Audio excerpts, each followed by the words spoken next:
సమయంలో దేవుడి సన్నిధిలో హాజరైనటువంటి నా తోటి సహోదరులకు సోదరిమణులందరికీ నా వందనాలు చెల్లిస్తున్నానండి. ఈరోజు మనం లోకా సువార్త 7వ అధ్యాయము 36 నుంచి 50 వచనాల్లో రాయబడినటువంటి లేఖనాలను పరిశీలన చేద్దామండి. లోకా సువార్త 7వ అధ్యాయము 37 నుంచి లేదా 36 నుంచి 50 వచనాలండి. ఈ పేరాలో ఏం రాయబడింది అంటే, పరిసయ్యుని ఇంట పాపాత్మురాలైన స్త్రీ రక్షింపబడుట గురించి రాయబడిందండి. పరిసయ్యుని ఇంట పాపాత్మురాలు రక్షింపబడుట.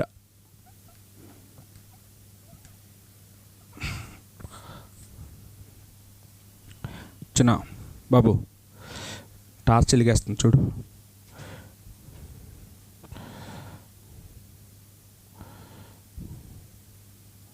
రైట్, కొంచెం చూస్తుండు పైకి. లోకా సువార్త 7వ అధ్యాయము 36 నుంచి 50 వచనాల్లో రాయబడినటువంటి లేఖన భాగాన్ని ఈరోజు మనం నేర్చుకోబోతూ ఉన్నాం. ఈ పేరలో రాయబడినటువంటి సారాంశం ఏంటి అంటే, పరిసయ్యుని ఇంట పాపాత్మురాలు రక్షింపబడుట. ఈ పేరులోనే మనకి 3 వ్యక్తులు కనపడుతున్నారండి. ఒకటి పరిసయ్యుడు కనపడుతున్నాడు,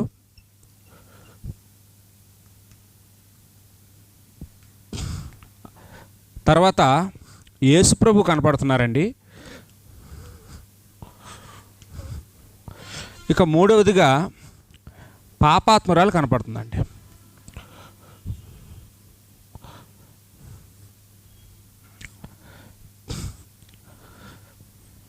ఈ ముగ్గురు ఏం చేశారో ఈరోజు మనం ఆలోచన చేయబోతూ ఉన్నామండి. ముందుగా పరిసయ్యుల గురించి ఆలోచన చేస్తే, ఈ పరిసయ్యులు ఎవరు, వీళ్ళు ఎలా వచ్చారు, వీళ్ళ స్వభావం ఎలాంటిది అని మనం ఒకసారి ఆలోచన చేస్తే, ఈ పరిసయ్యులు కూడా యూదులేనండి. యూదుల్లో కొన్ని తెగలు ఏర్పడ్డాయి. సైలెంట్ పీరియడ్ అంటారు. మలాకీ గ్రంథానికి మత్తయి సువార్తకి మధ్యలో 400 సంవత్సరాల కాలంలో దేవుడు మానవులతో మాట్లాడడం మానేసినప్పుడు, ఆ సమయంలో చాలామంది అబద్ధ ప్రవక్తలు బయలుదేరి ఒక్కొక్కరు ఒక్కొక్క గ్రూప్ అయిపోయారనమాట. అలా యూదుల్లో ఈ పరిసయ్యులు అనేటటువంటి ఒక గ్రూప్ ఏర్పడింది. సద్దూకయ్యులు అనే ఒక గ్రూప్ ఏర్పడింది. శాస్త్రులు అనే ఒక గ్రూప్ ఏర్పడింది. ఇలాగా మక్కాబీయులు అనే ఒక గ్రూప్ కూడా ఏర్పడింది.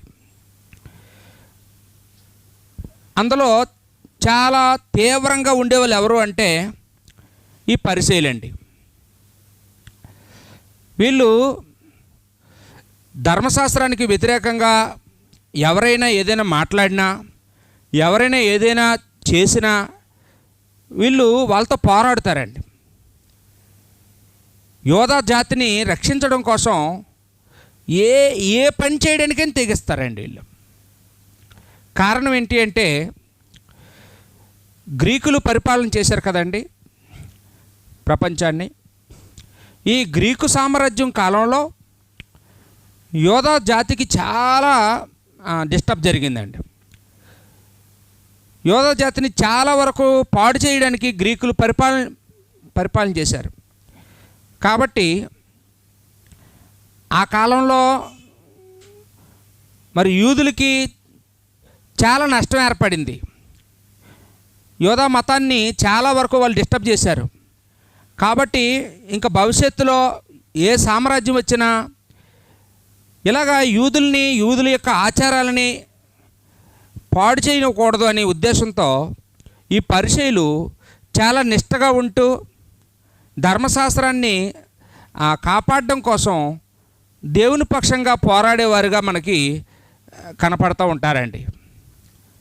ఇక మనం ఆలోచన చేసినప్పుడు యేసుక్రీస్తు గురించి మనకు తెలుసు. యేసుక్రీస్తు వారు దేవుని కుమారుడు.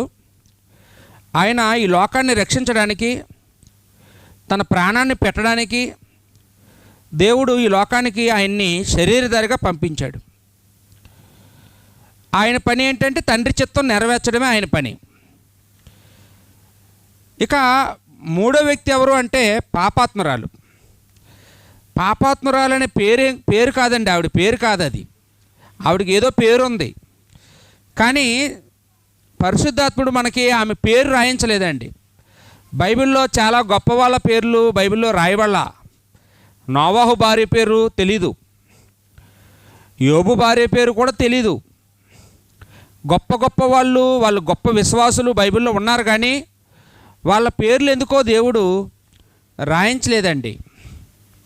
కొందరిని పేద విధవరాలు అన్నాడు, అంతవరకే మనకు తెలియజేశాడండి.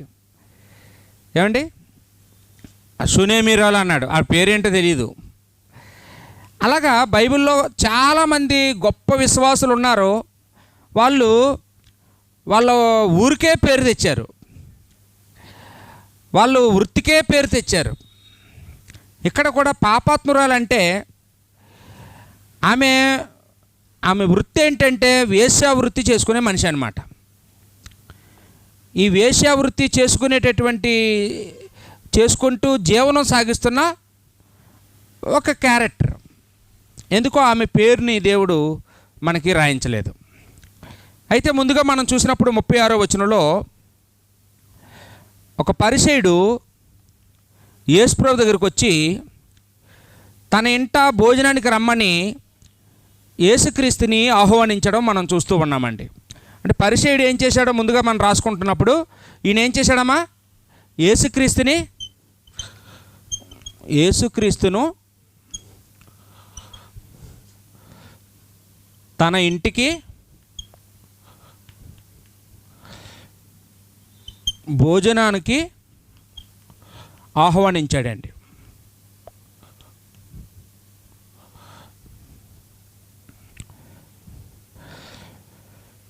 యేసుక్రీస్తు వారికి ఉన్నటువంటి గొప్పతనాల్లో ఒక గొప్పతనం ఏంటంటే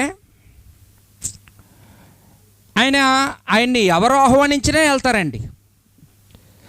మంచి వాళ్ళు ఆహ్వానించినా, చెడ్డవాళ్ళు ఆహ్వానించినా, శత్రువులు ఆహ్వానించినా వెళ్తారు.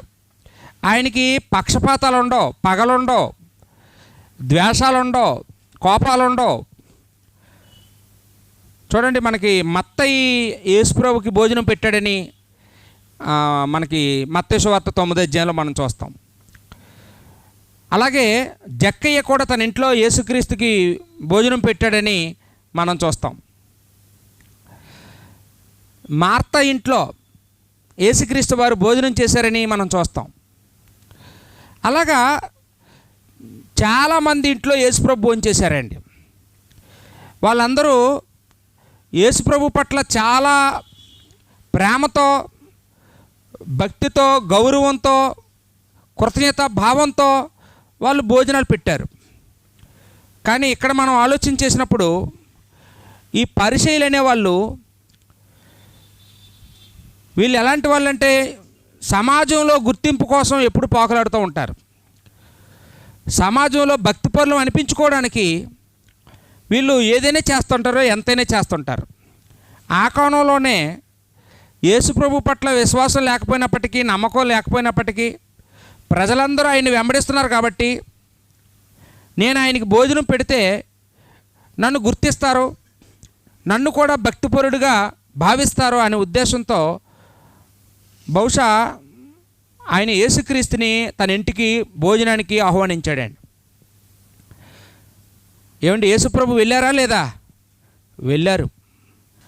అదే యేసుప్రభు స్థానంలో మనం ఉంటే ఈరోజు మనల్ని ఎవరైనా ఆహ్వానిస్తే మనం ఎంతవరకు ఆలోచిస్తాం తెలుసా అండి? వాళ్ళు భోజనానికి రమ్మన్నారు, వాళ్ళది ఏ కులం? వాళ్ళు ధనవంతులా, పేదోళ్ళ? వాళ్ళు చెడ్డోళ్ళ, మంచోళ్ళ? వాళ్ళ దగ్గరికి వెళ్తే నాకు లాభం ఏంటి, వాళ్ళ దగ్గరికి వెళ్ళకపోతే నాకు నష్టం ఏంటి, వాళ్ళు ఎప్పుడైనా మా ఇంటికి వచ్చి భోంచేశారా, మా ఇంటి దగ్గర ప్రార్థన జరిగింది వాళ్ళు వచ్చారా ఆ రోజు, ఏమంటే ఇన్ని ఆలోచిస్తాం మనం అయితేనండి. కానీ యేసుక్రీస్తు వారు అవేమీ ఆలోచించలేదండి. ఆయన ఎప్పుడు యేసుప్రభు వెనకాల తిరిగినవాడు కాదు. యేసుప్రభు అంటే యేసుప్రభు శిష్యుడు కూడా కాదు. ఆయన ఒక పరిసయ్యులకు తెగకు చెందిన వాళ్ళు. ఈ పరిసయ్యులు ఎప్పుడు కూడా యేసుప్రభుని శోధించేవాళ్ళు, ప్రశ్నించేవాళ్ళు, అడుగడుగున ఆయనకి ఆటంకాలు తీసుకురావడానికి ప్రయత్నం చేసేవాళ్ళు. ఒక రకంగా చెప్పాలంటే వాళ్ళు శత్రు స్వభావం కలిగిన వాళ్ళు.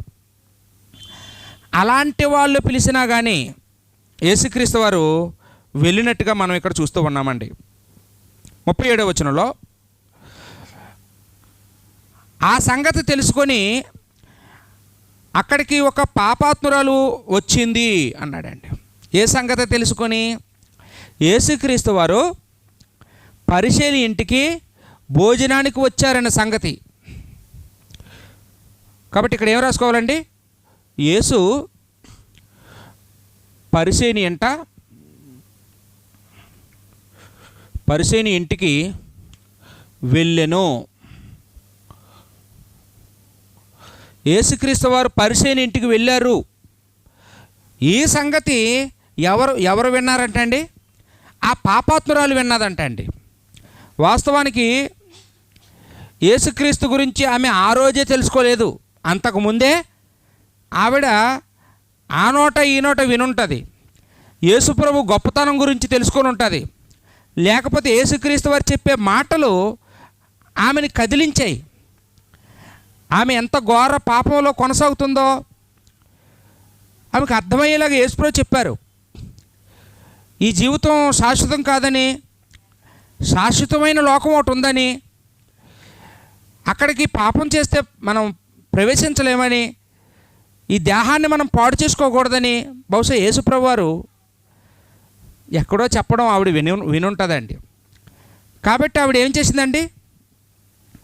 ఆవిడ తాను ఎలా అయితే మారు మనసు పొందిందో ఆ మార్పుని యేసుప్రభుకి తెలియజేసుకోవాలనుకుంది. సాధారణంగా ఇలాంటి వేశ్యావృత్తి చేసుకునే వాళ్ళు ఆ కాలంలోనైతే ఎక్కడో నగరానికి దూరంగా ఏదో మారుమూల ప్రాంతాల్లో ఎక్కడో ఊరు చివర్లంట ఎక్కడో వాళ్ళు బ్రతికేవారండి. సాధారణంగా సమాజం మధ్యలోనికి వాళ్ళు రారు. ఎందుకంటే అలాంటి వాళ్ళు సమాజం మధ్యలోకి వస్తే అడుగడుగున వాళ్ళకి అవమానాలు ఎదురవుతుంటాయి. చాలామంది వాళ్ళని కొడతారు, చాలామంది తిడతారు, వాళ్ళని ఒక పాపులుగా చూస్తారు. కాబట్టి ఈ పాపపు వృత్తి చేసుకునే వాళ్ళు ఎప్పుడు కూడా సమాజంలోకి రారు. కానీ ఈమె ఏం చేసిందండి? ఈమె యేసుక్రీస్తు వారు ఆ పరిసయ్యుని ఇంటికి వచ్చారని తెలుసుకొని ఆమె కూడా అక్కడికి వచ్చిందంటండి. ఈమె ఒక రకంగా చెప్పాలంటే ఈమె తెగించి వచ్చింది కదండి. ఒకళ్ళు ఎవరైనా కొట్టి చంపేస్తే ఆ రోజు చచ్చిపోతాను అనుకుందండి. ఎవరైనా తిడితే పడతాను అనుకుంది. ఎలాగైనా నేను యేసుక్రీస్తు దగ్గరికి వెళ్ళాలి, నేను పొందిన మారు మనసును ఆయనకి తెలియజేసుకోవాలి అనుకొని ఆమె తెగించి అక్కడికి వచ్చిందండి. ఆమె తెగించి అక్కడికి వచ్చింది. ఈరోజు చాలామంది యేసుప్రభు దగ్గరికి రావడానికి ఆలోచిస్తున్నారండి. కొంతమంది అయితే నేను ఏ పాపం చేయలేదండి అంటారు, నీతిగా బతుకుతున్నాను అంటారు. మరి నువ్వు నీతిగా బతికిన వాడవైతే యేసుప్రభు దగ్గరికి రావడానికి ఎందుకు ఆలోచిస్తున్నావు అంటాను నేను. అంత ఘోర పాపాత్మురాలే ఆమె తెగించి వచ్చింది, చచ్చిపోతానని. నువ్వు ఏ పాపం చేయలేదు కదా, నువ్వెందుకు ఆలోచిస్తున్నావు రావడానికి? పాపం చేసిన వాళ్ళే ధైర్యంగా ముందుకు వచ్చినప్పుడు ఏ పాపం చేయలేని మనం ఎందుకు రాకూడదు? ఖచ్చితంగా సమాజానికి భయపడే రారండి చాలామంది. కులానికి భయపడి కొందరు రారు, మతానికి భయపడి మరికొందరు రారు, ఏదో ఉద్యోగానికి భయపడో, వ్యాపారానికి భయపడో, ఏమంటే అధికారానికి భయపడో కొంతమంది రారు. అలాంటి వాళ్ళు యేసుప్రభు శరీరధారిగా ఉన్న కాలంలోనూ ఉన్నారు, ఇప్పుడు ఉన్నారండి. కానీ ఈమె జీవితాన్ని గురించి మనం ఆలోచన చేసినప్పుడు ఈమె మాత్రం తెగించి యేసుక్రీస్తు దగ్గరికి వచ్చింది అనే సంగతిని ఇక్కడ మనం చూస్తూ ఉన్నామండి. ఆమె వస్తా వట్టి చేతులతో రాలేదంటండి.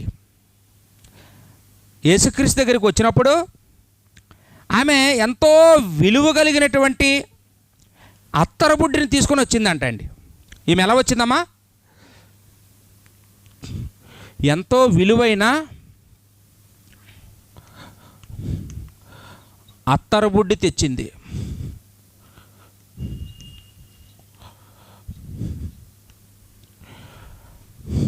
ఏమండి అత్తరబుడ్డి ఎందుకు తెచ్చింది? డబ్బులు తీసుకురావచ్చు కదా. అంటే ఈమె డబ్బులే తేగలదు, అది అమ్మేసి డబ్బులు తెచ్చి యేసుప్రభుకి ఇవ్వగలదు. అలా చేస్తే ఆమె జీవితం మారిందనే సంగతిని ఆమె నిరూపించుకోలేదు. ఏ అత్తరబుడ్డితో తన జీవితాన్ని కొనసాగిస్తుందో ఆ అత్తరబుడ్డిని ఆ రోజు నుంచి ఆమె వదిలిపెడుతున్నానని, దాన్ని దూరం చేసుకుంటున్నానని చెప్పడానికి ఆమె అత్తరబుడ్డితో అక్కడికి వచ్చిందండి.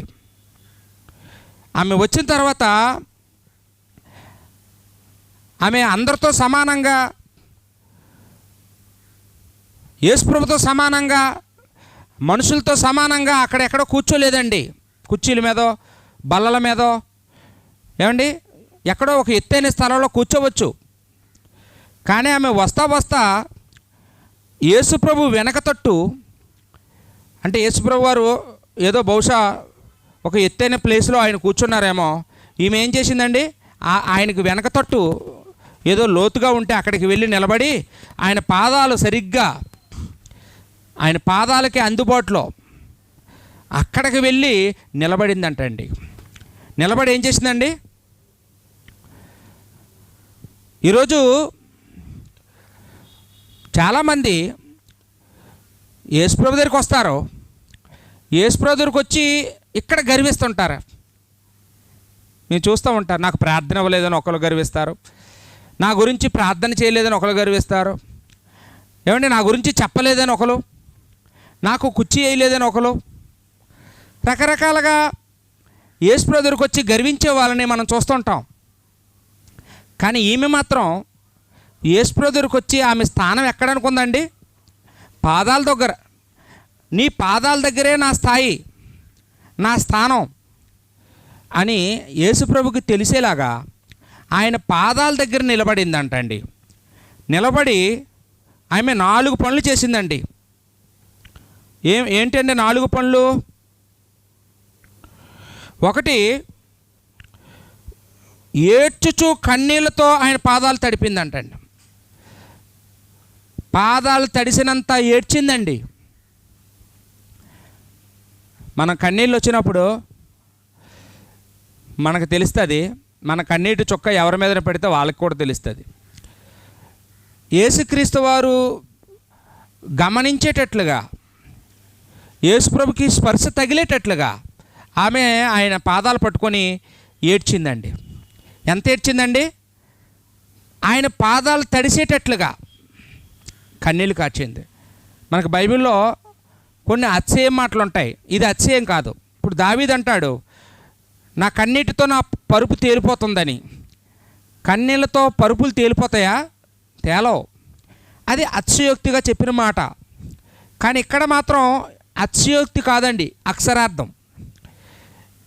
ఇక్కడ ఈమె నిజంగా కన్నీళ్ళు కార్చింది. ఆ కన్నీళ్ళతో పాదాలు తడిచాయి. కన్నీళ్ళతో పాదాలు తడిచాయండి. ఇక రెండో పని ఏం చేసిందమ్మా? తన తల వెంట్రుకలతో తుడిచింది ఆ పాదాలని. ఎప్పుడైతే కన్నీళ్ళతో తడిచాయో పాదాలు, ఆ తడిచిన పాదాలని తన తల వెంట్రుకలతో తుడిచిందండి. ఇక మూడో పని ఏంటండి? అప్పుడు ఆయన పాదాలకు ముద్దు పెట్టుకుంది. ఆయన పాదాలకు ముద్దు పెట్టుకుందట. నాలుగో పని ఏంటంటే అప్పుడు ఆమె వెంట తెచ్చినటువంటి అత్తరబుడ్డిని ఓపెన్ చేసి ఆ పాదాలకి అత్తరంతా పూసిందంటండి. ఆ ఇల్లంతా ఎంత సువాసన వచ్చేస్తుందో. మొదట 3 పనులు ఎవరికీ తెలియకపోవచ్చు, యేసుప్రభుకు మాత్రమే తెలుస్తాయి, ఆయన ముట్టుకుంటుంది కాబట్టి. ఈ 4వ పని మాత్రం దాసినా దాగదు కదండి. ఎవరైనా సెంటు కొట్టుకుంటే ఆ వాసన అందరికి వస్తుందా రాదా? ఒక చుక్క సెంటు ఇల్లంతా వాసన వస్తుంది. అలాంటిది ఒక అత్తరబుడ్డి తెచ్చి ఆ అత్తరంతా యేసుప్రభు పాదాలకు పూస్తే ఎంత వాసన వస్తుందండి. ఎంతమందికి ఆ సువాసన వెళ్తుంది. ఇక్కడ ఆమె చేసే పనులు ఏంటి అంటే, ఆమె ఈ 4 పనులు కూడా ఆమె మారు మనసుకి సూచనలండి. ఈ 4 పనులు ఏంటండి? ఆమెకి కన్నీళ్ళు ఎందుకు వచ్చాయి? ఎవరైనా తిట్టారని వచ్చాయా? ఎవరైనా కొట్టారని వచ్చాయా కన్నీళ్ళు? ఏమంటే కన్నీళ్ళు ఎందుకు వస్తాయి? మనకి ఏదైనా నష్టం వచ్చినప్పుడు వస్తాయి కదండి, ఏదో కష్టం వస్తే వస్తాయి. ఆమెకి ఎందుకు వచ్చాయి? ఆమె చేసిన పాపం ఎంత ఘోరమైందో, ఎంత నీచమైందో గ్రహించింది కాబట్టి, ఇంతకాలం నేను చాలా పాపాలు చేశాను, చాలా ద్రోహాలు చేశాను, దేవుడికి వ్యతిరేకంగా బ్రతికాను అని తన పాపాన్ని తను గ్రహించింది కాబట్టి ఏమైందండి? తనకి కన్నీళ్ళు వచ్చేయండి. పశ్చాత్తాపం కనపడుతుంది కన్నీటిలో. ఏమొస్తుందమ్మా? పశ్చాత్తాపం. తన పాపాలు క్షమించమని యేసుప్రభు పాదాలు పట్టుకొని వేడుకుంటుందండి అక్కడ. ఈరోజు ఆ పశ్చాత్తాపం లేని వాళ్ళు చర్చికి వచ్చినా కానీ, దేవుడి దగ్గరికి వచ్చినా కానీ మారు మనసు పొందరండి, నటిస్తారు. ఏమండి? దేవుడి దగ్గరికి వచ్చి ఏం చేస్తారో నటిస్తారండి. కానీ ఈమె నటించడం లేదు. నటిస్తే కన్నీళ్ళు రావు. చాలామంది నేను గమనిస్తాను ఒక సువార్తికుడిగా, దేవుని యొక్క వాక్యం చెప్పినప్పుడు కొంతమంది కళ్ళల్లో నేను కన్నీళ్ళు చూశానండి. వాళ్ళకి ఎందుకు కన్నీళ్ళు వచ్చాయి అంటే, దేవుని వాక్యం వాళ్ళని కదిలించింది, వాళ్ళ హృదయాన్ని కదిలించింది, వాళ్ళు కదిలించబడ్డారు. వాళ్ళు చేసిన పాపం వాళ్ళకి అర్థమైంది. లేకపోతే మా కొరకు యేసుప్రభు ఎంత క్రూరాతి క్రూరంగా హింసింపబడ్డాడో అని వాళ్ళకి అర్థమైంది.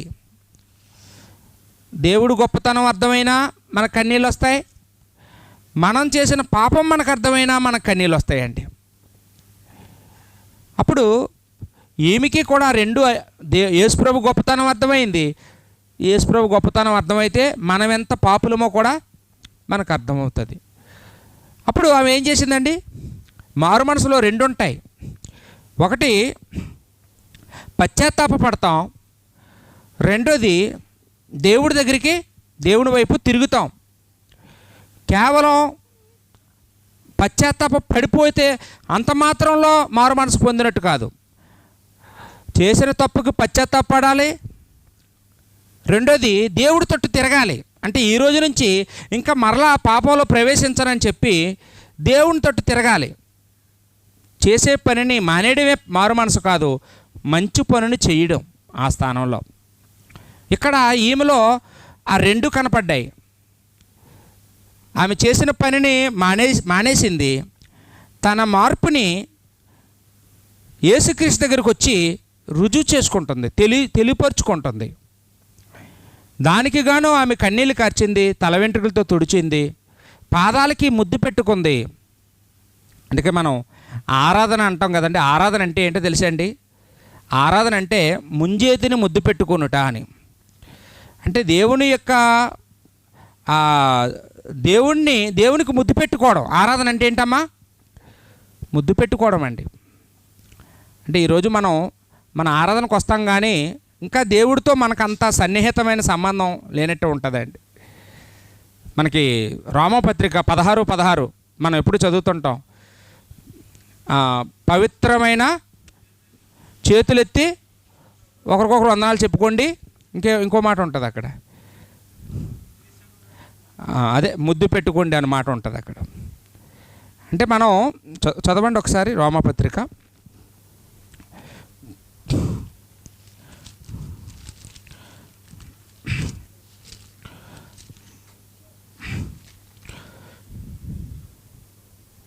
పవిత్రమైన ముద్దు పెట్టుకొని అన్నాడండి. పవిత్రమైన ముద్దు పెట్టుకొని ఒకరికొకడు వందనములు చేయుడి.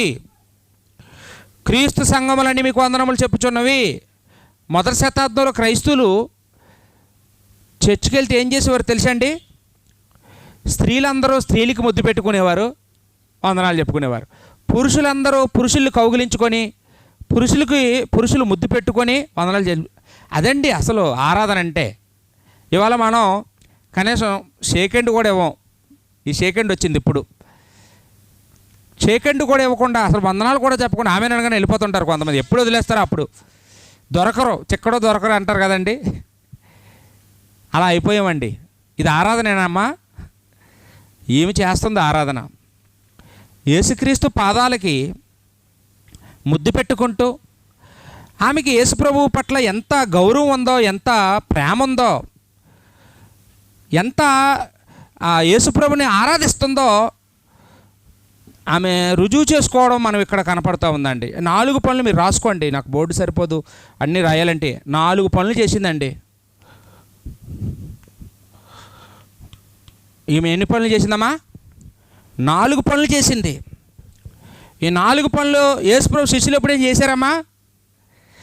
యేసుక్రీస్తు వారు శిష్యుల పాదాలు కడిగాడు, కానీ యేసుప్రభు పాదాలు శిష్యులు ఎప్పుడు కడగలేదు. ఈమె కడిగిందండి యేసుప్రభు పాదాలు. యేసుప్రభు పాదాలు కడిగే ఛాన్సు ఈమె వినియోగించుకుంది. 3.5 సంవత్సరాలు యేసుప్రభు వారు శిష్యులకు అందుబాటులో ఉన్నారు, కానీ శిష్యులకి ఎప్పుడు కూడా ఇలాంటి పని చేయాలని ఆలోచన రాలేదండి. ఈమె ఒకే ఒక రోజు యేసుప్రభు దగ్గరికి వచ్చింది. ఆ కొంచెం సమయంలోనే గొప్ప పని, యేసుప్రభుకి నచ్చిన పని, యేసుప్రభు మనసును గెలుచుకునే పని ఆమె చేయడాన్ని మనం ఇక్కడ చూస్తూ ఉన్నామండి. తర్వాత మనం చూసినప్పుడు 39వ వచనంలో ఆమె చేస్తున్నదంతా కూడా ఆ ఇంటి యజమాని గమనిస్తున్నాడు. ఎవరండి? ఆ పరిసయ్యుడు ఉన్నాడు కదండి. ఆ పరిసయ్యుడు అవన్నీ చూస్తున్నాడంట అండి, చేసిందంతా చూస్తున్నాడు. అవి చూసేటప్పటికి ఆ పరిసయ్యుడు మొదట్లో ఒకవేళ యేసుప్రభు పట్ల మంచి అభిప్రాయం ఉన్నదేమో అతనికి, కానీ ఈ సిచ్యువేషన్ అంతా చూసేటప్పటికి యేసుప్రభు మీద అపనమ్మకం ఏర్పడిపోయిందండి ఆయనకి. యేసుప్రభుని సందేహిస్తున్నాడు. ఈ నిజంగా దేవుని కుమారుడేనా? ఈ నిజంగా ప్రవక్తేనా? ఈయన ఒకవేళ ఈయన ప్రవక్త అయితే ఈమె ఎవరో, ఈమె ఎట్టిదో, మా ఊర్లో ఉన్న ఈమె గురించి నాకు తెలుసు, ఈయనకి తెలియదు. కానీ ఈయన ప్రవక్త అయితే ఈయనకి అందరి గురించి తెలియాలి కదా. ఈమె ఎవరో ఆయన ఎరుగుంటే ఆమెను ఎలా ముట్టుకొని ఇస్తున్నాడు? వెంటనే అపవిత్రం అని గోల్ చేయాలి కదా, నన్ను ముట్టుకోకూడదని అనాలి కదా. అండ్ మీరు ఎవరైనా ఒక రాజకీయ నాయకులు చూడండి, వాళ్ళ దగ్గరికి వెళ్ళిపోయి వాళ్ళ భుజం మీద చేయండి, ఏనేస్తారేమో చూద్దాం ఏమండి, తోసేస్తారు. ఎవరా నువ్వు అంటారు. ఎవరిని పెడితే వాళ్ళని ముట్టుకొని ఎవరండి? ఒక అధికారంలో ఉన్న వాళ్ళు ఇష్టపడితే తప్ప ఎవరు పడితే వాళ్ళ దగ్గరికి వెళ్దామని వెళ్ళెవరు, వచ్చి వాళ్ళ మీద చేయెత్తే చేయనివ్వరు. కానీ ఇక్కడ ఈయనేంటి, మా ఊళ్ళో వేశ్యావృత్తి చేసుకుంటుంది ఆవిడ గురించి నాకు అంతా తెలుసు. ఈమెచ్చి యేసుప్రభు పాదాలు ముట్టుకుంటుంది, అత్తరం రాస్తుంది, ఈయనేం అనటం లేదేంటి అని యేసుప్రభు మీద ఆయనకి ఏమొచ్చిందమ్మా? సందేహం ఏర్పడిందండి. కారణం ఏంటంటే ఆయన స్వనీతిపరుడు. పరిసయ్యుడు ఎలాంటి వాడమ్మా? స్వనీతిపరుడు అంటే స్వనీతిపరుడు 2 పనులు చేస్తుంటాడు ఎప్పుడు కూడా. ఒకటి, తాను నీతిమంతునని నిరూపించుకోవడానికి ప్రయత్నం చేస్తుంటాడు. రెండోది, ఇతరులలో తప్పులు పట్టుకోవడానికి ప్రయత్నం చేస్తుంటాడు. పోనీ తాను నీతిమంతుడని ప్రయత్నం చేస్తున్నాడు, మంచిదే, చేసుకోవచ్చు. కానీ ఇతరుల లోపాలు చూడాలనుకోవడం చాలా తప్పండి. ఈ పరిసయ్యుడు ఎవరిలో లోపాలు చూస్తున్నాడమ్మా? ఇక్కడ యేసుప్రభులో లోపాన్ని చూడాలనుకుంటున్నాడు. ఈ నిజంగా ప్రవక్తేనా అని డౌట్ పడుతున్నాడు. రెండోది ఆ పాపాత్మురాలు లోపాలు చూస్తున్నాడు. ఈయన పని ఏంటండి అసలు? ఈయన ఎందుకు యేసుప్రభుని ఆహ్వానించాడు? యేసుప్రభుకు భోజనం పెట్టాలని. కానీ ఇప్పుడు ఆయన దృష్టి ఎక్కడుంది? యేసుప్రభుని ఎలా గౌరవిద్దామా, ఎలా సన్మానిద్దామా, ఆయన్ని ఎలాగా సంతోషపరుద్దామా అని లేదండి. ఆవిడ లోపాలు చూస్తున్నాడు, ఆయన లోపాలు చూస్తున్నాడు. ఈయనే కాదు, పరిసయ్యులందరూ అంతే. ఓ పరిసయ్యుడు దేవాలయానికి వెళ్ళి ప్రార్థన చేయడం గురించి యేసుప్రభు చెప్పారు కదండి. ఆయన కూడా ప్రార్థనలో ఆయన గొప్పతనాన్ని చెప్పుకున్నాడు. రెండోది ఆ సొంకర వాళ్ళే కాదు అన్నాడు. ఏమండి, ఎవరితో పోల్చుకొని వాళ్ళు సంతోషపడతారంటే ఎప్పుడు వాళ్ళకంటే అల్పులు పోల్చుకొని, వాళ్ళకంటే తక్కువ వాళ్ళు పోల్చుకొని మేమే బెస్ట్ అనుకుంటూ ఉంటారు. ఎప్పుడైనా ఒకవేళ మనం పోల్చుకుంటే మనకంటే గొప్పవారితో పోల్చుకొని నేను చాలా గొప్పవాడిని అనుకున్నా పర్వాలేదు. కానీ ఒక అల్పుడితో పోల్చుకొని గొప్పవాడు అనిపించుకోవాలని చూస్తున్నారండి. ఒక పాపాత్మురాలతో పోల్చుకొని ఈయన సందేహపడుతూ ఉన్నాడు యేసుప్రభు గురించి. అంటే ఈయన యేసుప్రభుని అయితే ఆహ్వానించాడు తప్ప యేసుప్రభు మనసు ఈయనకి అర్థం కాలేదని మనం గ్రహించగలమండి. వాస్తవానికి యేసుప్రభు ఈ భూమి మీదకి రావడానికి కారణం ఏంటండి? ఆయన వచ్చిందే పాపుల కొరకు, పాపులను రక్షించుటకు క్రీస్తు యేసు లోకానికి వచ్చెను. తిమోతి పత్రికలో మనం చూస్తాం 1:15లో. అంటే యేసుక్రీస్తు వారు ఈ లోకానికి రావడానికి గల ప్రధానమైన ఉద్దేశం ఆయన నీతిమంతులను రక్షించడానికి రాలేదు. ఈ లోకంలో నశించిపోయిన వారిని వెతికి రక్షించడానికి వచ్చాడు. ఆయన వచ్చిన పర్పస్ అది. అక్కడ దేవుని సంకల్పం నెరవేరుతుంది. ఒక పాపాత్మురాలు యేసుప్రభు దగ్గరికి వచ్చింది. యేసుప్రభు వారు ఆమెను ముట్టుకొని ఇస్తున్నారు. ఆయన వచ్చిన పని జరుగుతుంది. కానీ ఈ స్వనీతి పరులకి ఏం కనపడవండి. స్వనీతి పరుడికి ఎప్పుడూ కూడా ఏం కనపడుతుందండి? లోపాలు కనపడతాయి, పాపాలు కనపడతాయి, వాళ్ళ గొప్పతనం కనపడుతుంది తప్ప వాళ్ళ లోపాలు కనపడవు. ఇక్కడ ఈయనలో ఎప్పుడైతే ఈ డిసీజు డెవలప్ అయిపోతుందో అతని ముఖంలో ఏదో మార్పు వచ్చేసింది. వచ్చిన వెంటనే ఉన్నట్టు లేడు అతను. అనవసరంగా ఇతనికి పిలిచాను, బోల్డ్ ఖర్చు పెట్టేశాను, ఇదంతా వేస్ట్ లాగా ఉంది, నేను మోసపోయాను, ఈయన దేవుని కుమారుడు కాదు, నేను దేవుని ప్రవక్త అనుకున్నాను, అయ్యే ఇతను మామూలు మనిషిలా ఉన్నాడు అని అతను చుట్టూ పోతున్నాడు. బయటికి చెప్పుకోలేకపోతున్నాడు. కానీ లోపల ఏమైపోయాడండి? అతను ఇబ్బంది పడిపోతున్నాడు. యేసుక్రీస్తు వారు హృదయాంతరంగాలు ఎరిగినవాడు. మనం పైకి చెప్పకపోయినా మన హృదయం ఆలోచనలు ఆయన తెలిసిపోతాయి వెంటనే. అప్పుడు యేసుక్రీస్తు వారు వెంటనే ఆయన వైపు చూశారండి. 40వ వచనంలో అతన్ని పేరు పెట్టి పిలిచాడండి. అప్పటి వరకు ఆయన పేరేంటో తెలీదు. పరిసయ్యుడు అన్నారు. కానీ ఇక్కడ పరిసయ్యుడికి ఒక పేరు ఉంది. సీమోను అని పిలిచాడండి. సీమోను, నీకు ఒక ఉపమానం చెప్తాను, నువ్వు జాగ్రత్తగా వినాలి అన్నాడు. అంటే అతను అన్నాడా? చెప్పండి అన్నాడంట. ఒక యజమానికి అచ్చి ఉన్న 2 రుణస్తులు ఉన్నారు. ఒకడికేమో 500 దేనారాలు ఇచ్చాడు, ఒకడికి 50 దేనారాలు యజమాని ఇచ్చాడు. కానీ వాళ్ళ దగ్గర తీర్చడానికి ఏమీ లేదు. ఆ యజమానికి తీర్చడానికి వీళ్ళిద్దరి దగ్గర కూడా ఏమీ లేదు అండి. ఈరోజు కూడా మనం అప్పులు ఇవ్వడం, అప్పులు తీసుకోవడం మనం చూస్తుంటాం. ఎవరు పెడితే వాళ్ళు వడ్డీ వ్యాపారాలు చేయలేరు. ఈ మన ఏరియాలో రెడ్లు వాళ్ళు చేస్తుంటారు వడ్డీ వ్యాపారాలు. వాళ్ళే చేయగలరు. వాళ్ళకు అప్పు ఇవ్వడం తెలుసు, ఎలా వసూలు చేసుకోవడం కూడా తెలుసండి. కొన్ని సందర్భాల్లో డబ్బులు ఇవ్వకపోతే వాళ్ళు బూతులు తిడతారు.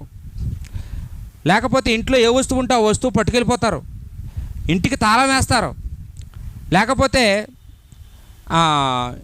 ఆ ఇంట్లో ఉన్న పిల్లల్ని తీసుకెళ్ళిపోతారు, కిడ్నాప్ చేస్తారు, డబ్బులు ఇచ్చి అప్పుడు నీ కొడుకుని తీసుకెళ్ళి అంటారు. లేదా మన బండి ఏదైనా ఉంటే బండి పట్టుకెళ్ళిపోతారు, ఆటో ఉంటే ఆటో పట్టుకెళ్ళిపోతారు. చాలా ఇబ్బందులు పెడతారండి. ఇల్లు ఏలం వేస్తామంటారు, కోర్టులో కేసు వేస్తామంటారు. రకరకాల ఎన్ని రకాలుగా భయపెట్టాలో అన్ని రకాలు. ఒక్కోసారి కొడతారు, కొన్ని సందర్భాలు చంపేస్తారు కూడానండి.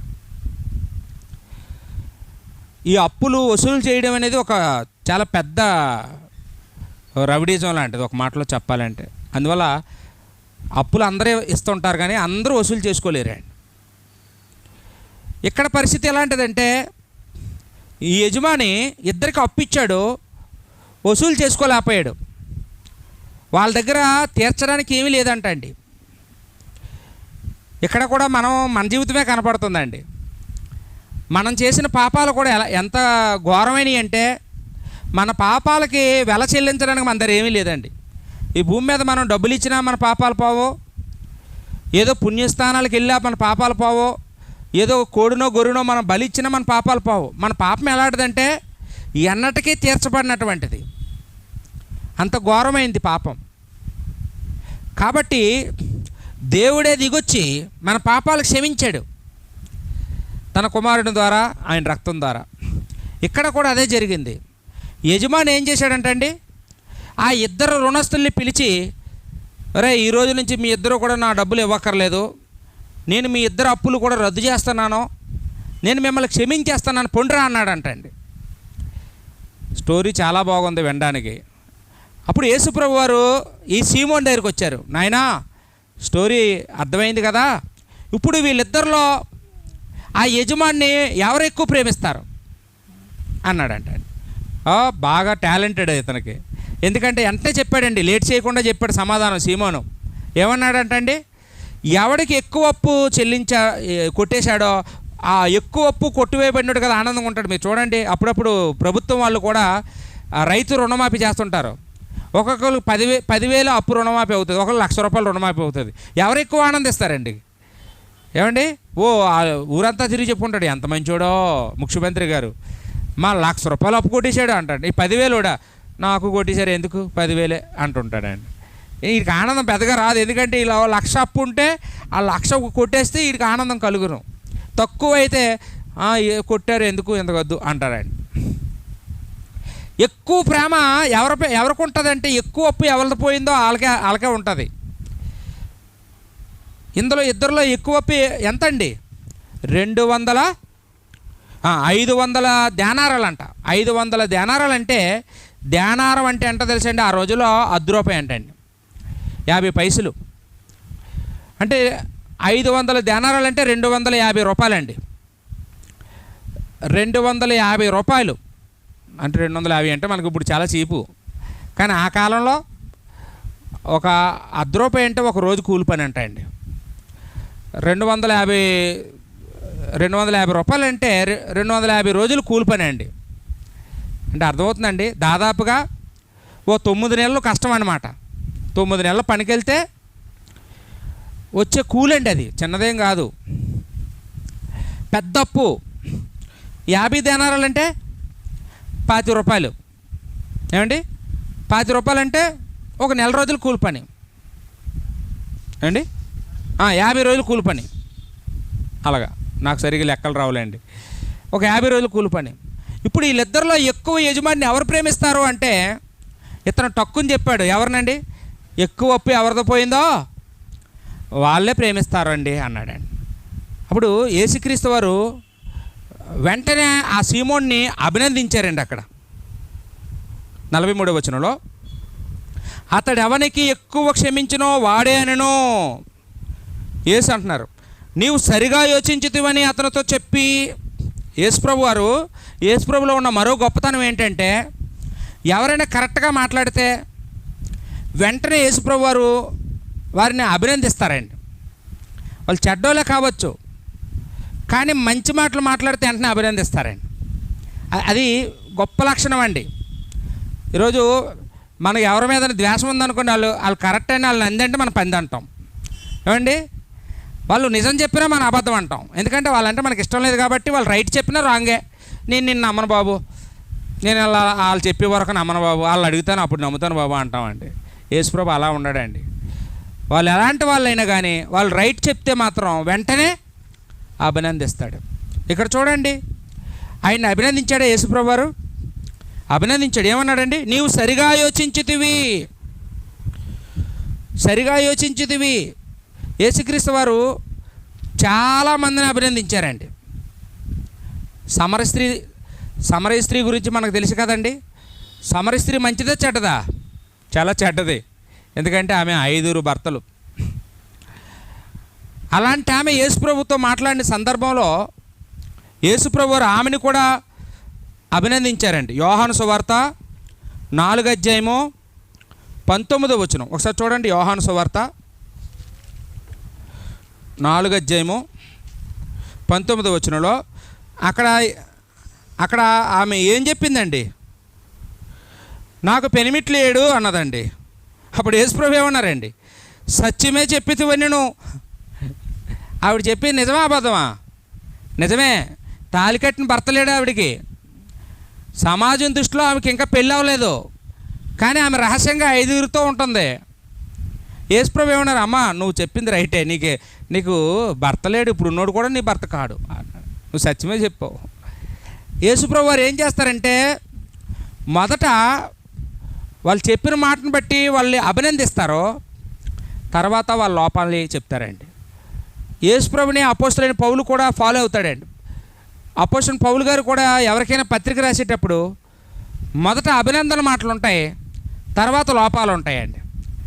ప్రకటన గ్రంథం చూడండి, అక్కడ కూడా ఆ 7 సంఘాలకు ఉత్తరాలు రాసినప్పుడు యేసుప్రభు వారు కూడా మొదట అభినందన మాటలు చెప్పి తర్వాత వాళ్ళ లోపాలు కూడా చెప్పడం మనం చూస్తూ ఉంటామండి.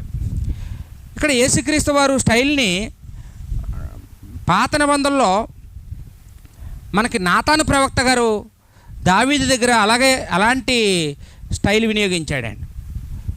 ఒక స్టోరీ చెప్తారు దావీదుకి.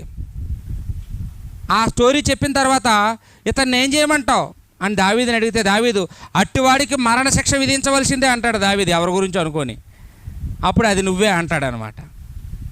ఆ స్టోరీ అంతా మనందరికీ తెలుసు. ఏమండి, ఓ ధనవంతుడికి చాలా గొర్రెలు ఉన్నాయి, ఓ పేదవాడికి ఒకే ఒక గొర్రె పిల్ల ఉంది.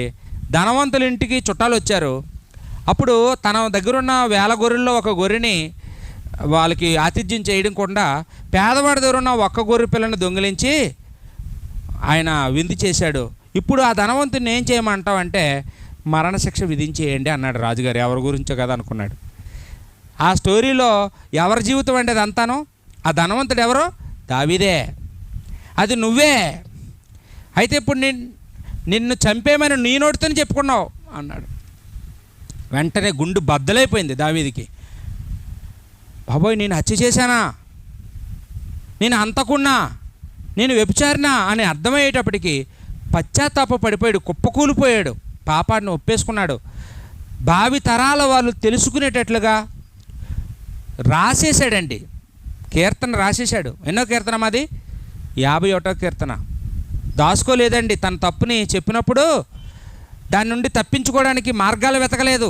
అవలాగా ఆదాములాగా దావీదు తప్పించుకోవడానికి ఆ పరిస్థితి అండి, ఆ రోజు ఇదండి, ఆ క్లైమేట్ అదండి, సిచ్యువేషన్ అండి ఏం చెప్పలేదండి.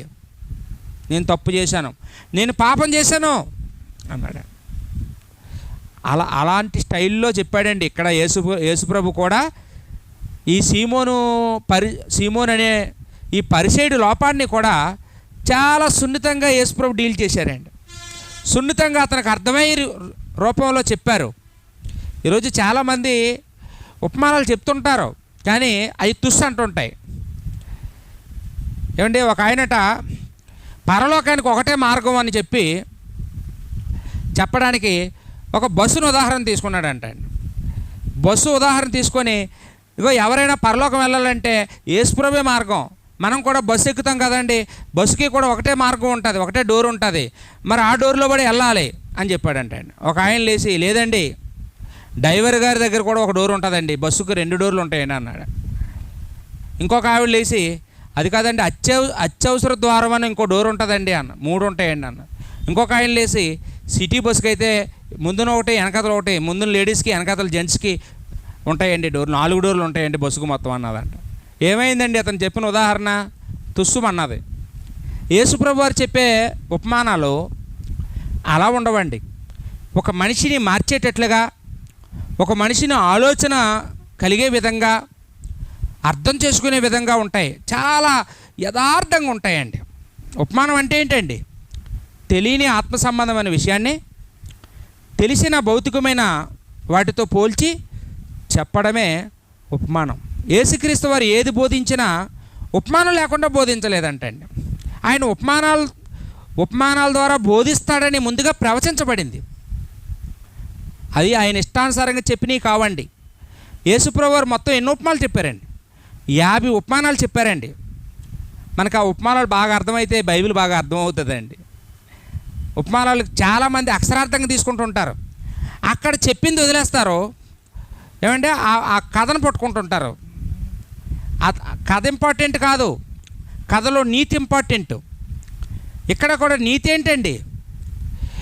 ఎవరు ఎక్కువ ప్రేమించారు?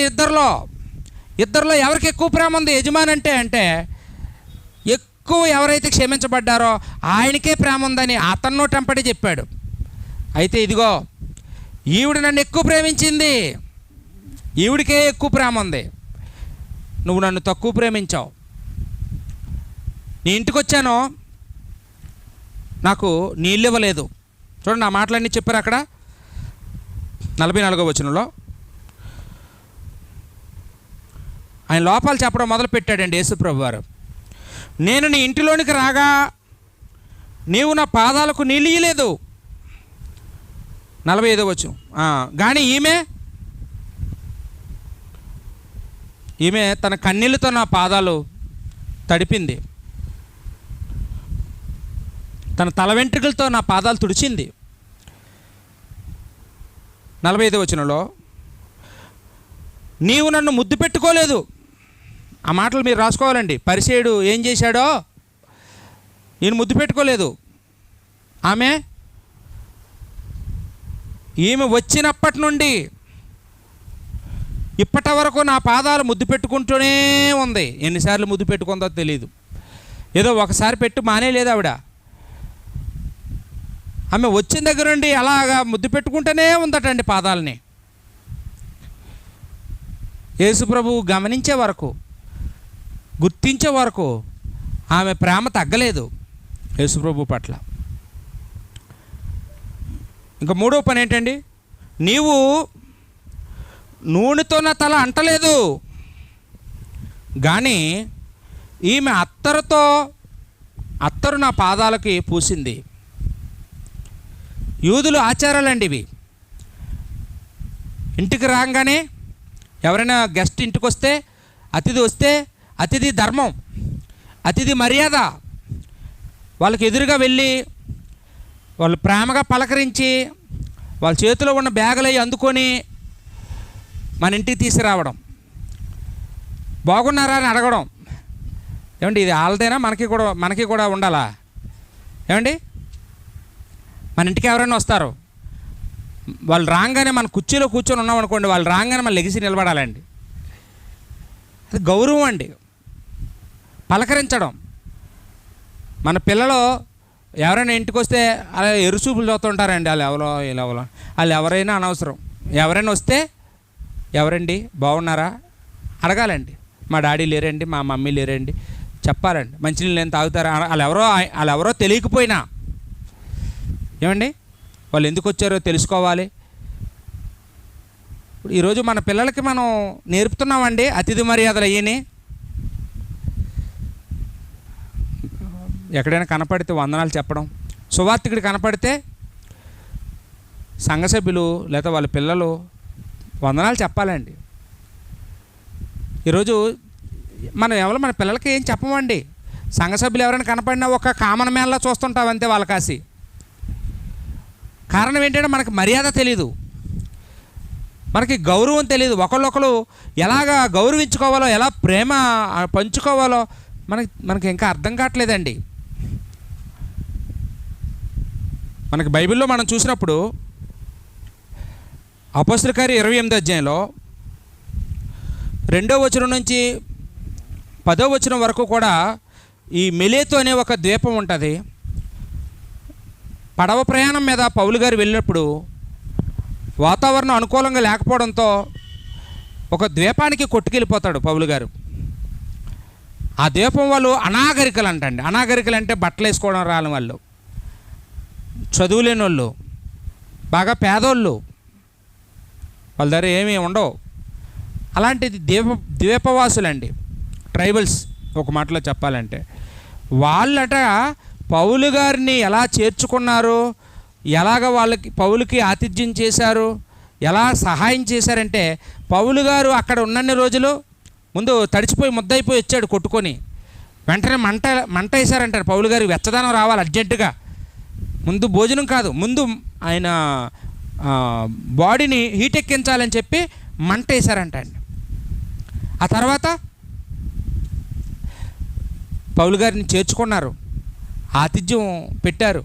పౌలు గారు తిరిగి వెళ్ళే వరకు కూడా ఆ ఓడలోనికి కొన్ని వస్తువులు తెచ్చి వాళ్ళు కలిగినవి తినేవో ఏ ఉంటాయి కదండి వాళ్ళ ఇంట్లో పండినవో అవన్నీ తెచ్చి పౌలు గారు వెళ్తున్న ఆ పడవలో అన్నీ పెట్టారంటండి. అంటే ఆయన వెళ్ళే వరకు సాగనంపారండి. ఒక అనాగరికులు వాళ్ళు చేసింది ఎంతంత కాదు అన్నాడు. మీరు చదివితే బాగుంటుంది. అపోస్తల కార్యములు 28వ అధ్యాయము 2 నుంచి 10 వచనాల్లో మీరు చదవండి. ఈరోజు ఏమండి మన భారతదేశ సాంప్రదాయాలు ఏమయ్యాయి? అసలు ఎవరైనా ఇంటికి వస్తే కాళ్ళు కడుక్కొని వస్తారండి లోపలికి? వస్తున్నామా? యూదులు ఎవరు వచ్చినా ముందు కాళ్ళు కడుక్కొని లోపలికి వెళ్ళేవారండి. దానివల్ల ఏంటంటే బయట ఉన్న ఇన్ఫెక్షన్ ఇంట్లోకి రాదండి. బయట ఉన్న చెత్త చెదారాలు తిరిగి వస్తాం, ఇంటికి లోపలికి వెళ్ళే ముందు కాళ్ళు కడుక్కొని లోపలికి రావాలండి. ఇది ఆచారాలు కావు, ఇది క్రమశిక్షణ అండి. ఇది మంచిది. ఎవరైనా చుట్టాలు వచ్చినా వాళ్ళకి నీళ్ళు ఇవ్వడం వాళ్ళ మర్యాద అండి. అది వాళ్ళ పలకరించడం. ఈ సీమోను యేసుప్రభుని పిలిచాడంటే పిలిచాడు. ఎందుకు పిలిచాడు? గొప్ప కోసం పిలిచాడండి. 10 మంది గుర్తించాలని, 10 మంది గౌరవించాలని, భక్తిపరుని అనిపించుకోవాలని, నీతిమంతుని అనిపించుకోవాలనే పిలిచాడు తప్ప యేసుప్రభు మీద అతనికి అసలు ఏమాత్రం భక్తి లేదండి. భక్తి లేదు. 47వ వచనంలో ఆమె విస్తారంగా ప్రేమించును గనుక ఆమె విస్తార పాపములు కూడా క్షమించబడెను. నువ్వు కొంచెంగానే నన్ను ప్రేమించావు, ఆమె విస్తారంగా నన్ను ప్రేమించిందని యేసుక్రీస్తు వారు ఆమెను ఎందుకు ముట్టుకొని ఇచ్చాడో చెప్పాడండి.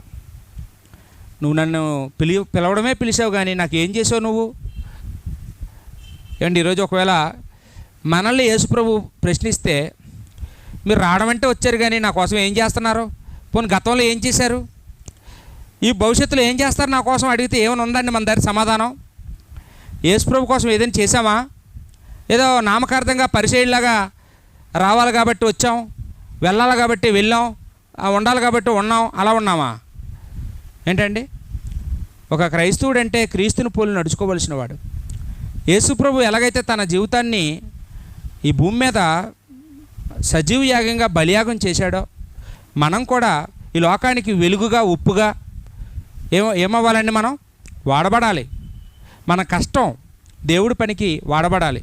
మన టాలెంట్ దేవుడి పనికి వినియోగించాలి. మన లాభాలు, మన సంపాదన అన్నీ దేవుడికి అంకితం చేసుకోవాలండి. మనం ఏం చేస్తున్నాం, ఏం చేసాం ఒకసారి ఆలోచన చేయండి. మనం విస్తారంగా దేవుని ప్రేమిస్తే దేవుడు కూడా విస్తారంగా మనల్ని క్షమిస్తాడు, మనల్ని చేర్చుకుంటాడండి. ఏమండి, ఎప్పటికీ కూడా దేవుడేమో ఆమెని, లేకపోతే యేసుక్రీస్తు వారు ఆమెని క్షమించారు. ఇప్పుడు ఆమె పాపాత్మురాలు కాదు, ఇప్పుడు ఆమె నీతిమంతురాలు అయింది. కొంతమంది ఈ మాట పట్టుకొని, ఆవిడ బాప్తిసం పొందలేదు కదా, బాప్తిసం పొందకుండా ఆ పాపాలు ఎలా క్షమించబడ్డాయి? బాప్తిసం పొందితే కదా పాపక్షమాపణ. యేసుప్రభు వారు ఆమెను క్షమించారు కాబట్టి మరి నేను కూడా బాప్తిసం పొందను, నా పాపలు కూడా దేవుడు క్షమిస్తాడు అంటారండి. ఏమంటే అప్పుడు ఆమె బాప్తిసం పొందకపోయినా యేసుప్రభు ఆమె పాపాలు క్షమిస్తాడు. కారణం ఏంటంటే ఇంకా ఆయన సజీవంగా ఉన్నాడు కాబట్టి, శరీరంతో ఉన్నాడు కాబట్టి.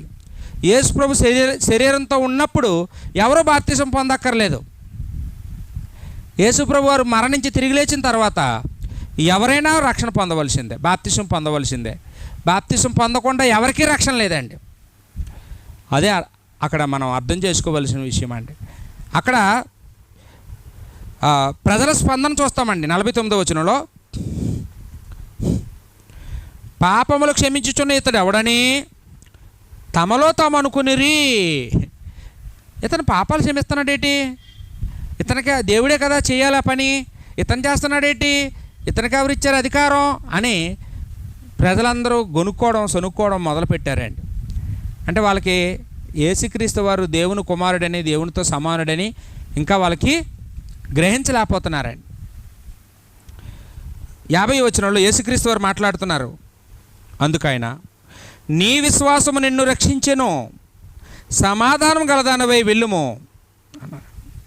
అమ్మా, నీ విశ్వాసమే నేను రక్షించిందమ్మా, నువ్వు సమాధానంగా వెళ్ళమ్మా అన్నారండి. అంటే ఇక్కడ మనం నేర్చుకోవాల్సిన నీతి ఏంటంటే, మనం పాపంలో కొనసాగుతున్నంతకాలం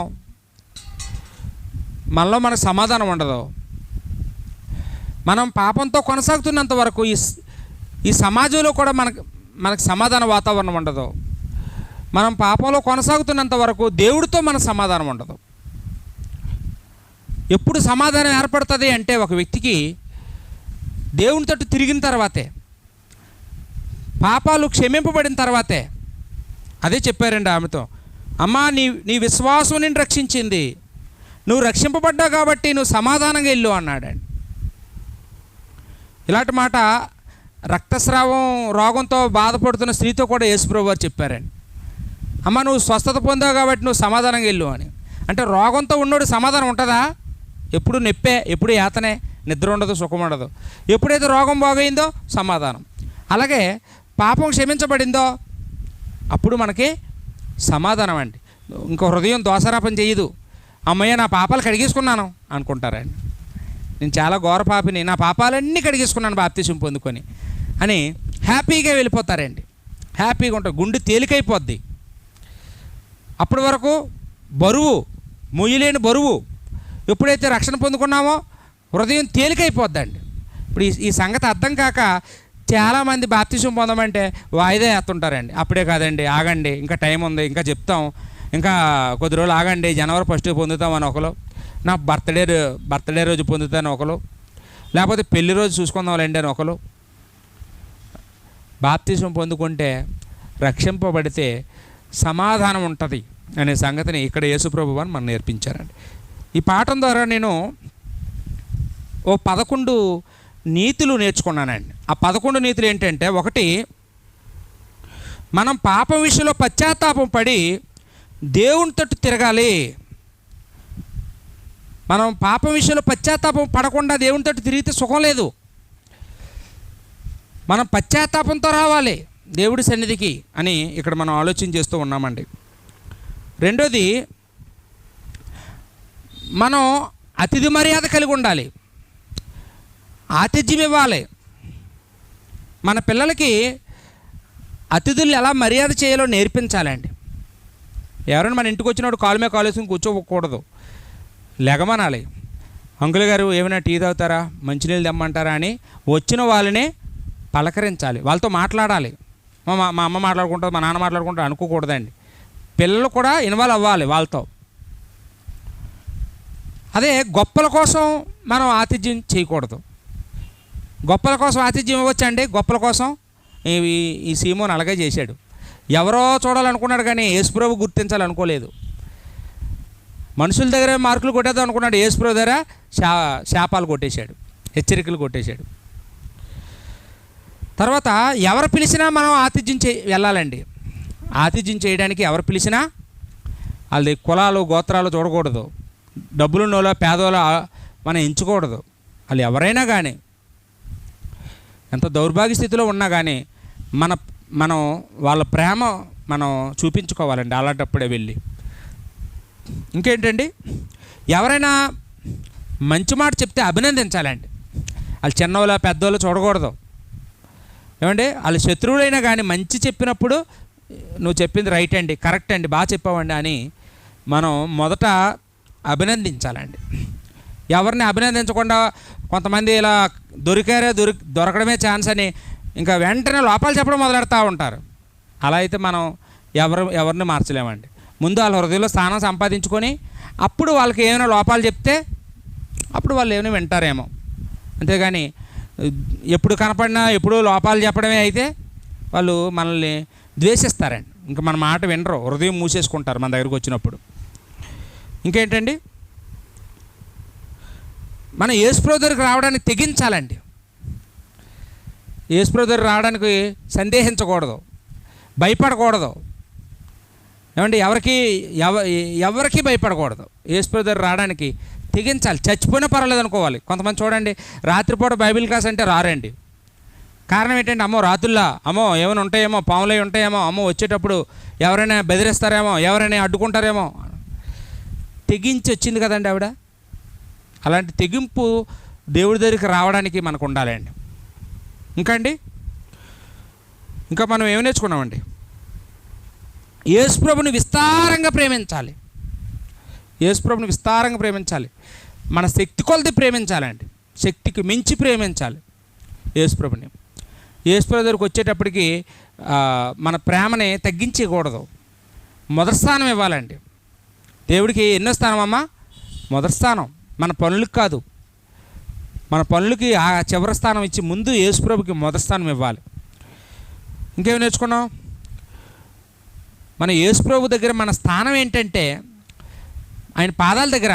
ఆవిడ ఎక్కడ ఎంచుకుందండి సీటు? పాదాల దగ్గర. అంటే తగ్గించుకుందనమాట. దేవుడి సన్నిధిలో మనం ఎంత తగ్గించుకోవాలోనండి అంత తగ్గించుకోవాలి. లోబడాలి.